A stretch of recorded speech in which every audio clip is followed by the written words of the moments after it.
The flushing toilet was invented, then forgotten for 200 years.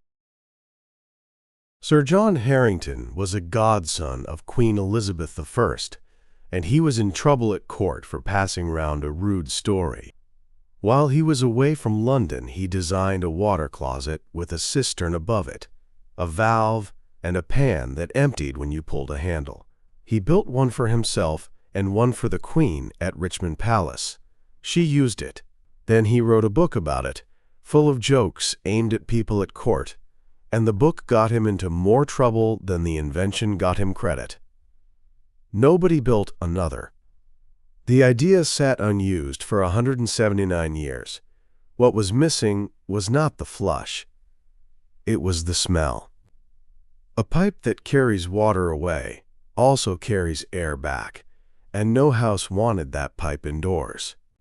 The answer was found in 1775 by Alexander Cummings, a watchmaker in London. He bent the pipe below the pan into a curve so that a small amount of water stayed in the bend after every flush and sat there as a plug. Air could not get past it. That is the whole invention, and it is still under your floor, unchanged in principle, in every drain in the building. 3 years later, Joseph Bramah replaced the sliding valve with a hinged one that did not freeze in winter and sold them for 50 years. Thomas Crapper was a real man and a real plumber with a real shop and several patents for improvements to cisterns. He did not invent any of this, and he never claimed to. The first shower used the same water over and over. William Feetham made stoves in London, and in 1767 he took out a patent for a shower. It was a tall frame with a basin at the bottom and a tank at the top. You stood in the basin and pulled a chain, and the water came down. Then a hand pump lifted the water from the basin back up into the tank, and you pulled the chain again. The same water. It got colder every time, and it did not get any cleaner. Nobody much wanted one. Bathing in the 1700s was medical rather than daily, and cold water was thought to be bracing for the nerves, which is another way of saying it was not enjoyable. Feetham's shower was sold for health, not for washing. The one that people actually stood under came about 50 years later in the Regency period. It was around 10 feet tall, made of painted metal, plumbed to nothing, and filled by a servant carrying buckets up a small ladder. Some of them had a warming pan. Most did not. A shower only makes sense when water arrives by itself and arrives hot, and that took until the 1870s in the wealthiest houses and the 1920s in ordinary ones. Before that, the shower was a machine that somebody else had to work for you. The one behind you now is the first version in 250 years that throws the water away.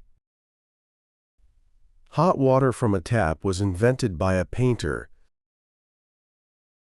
For most of history, a hot bath meant a fire, a large pot, and somebody carrying it.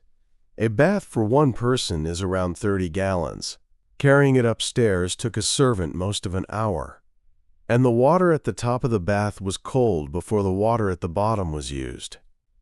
Benjamin Waddy Mon was a house painter in London, and in 1868 he patented a device he called the geyser after the hot springs in Iceland. Cold water ran down through a set of pipes with gas flames playing on them and came out hot at the bottom. No tank, no waiting. It made hot water continuously for as long as the gas was on. It also had no flue. The burnt gas went into the room with you, and the first geysers were genuinely dangerous. They were sold anyway, because the alternative was the pot and the stairs. The safe version came from Pittsburgh in 1889. Edwin Rood, a Norwegian engineer, built a storage heater with a proper flue and, crucially, a thermostat. It heated a tank, kept it hot, and turned itself off. That is the box in the cupboard now, and the design has not fundamentally changed in 130 years. The tap marked with red is the youngest thing in this room by function. Turning it is the single largest amount of work anyone ever removed from a household.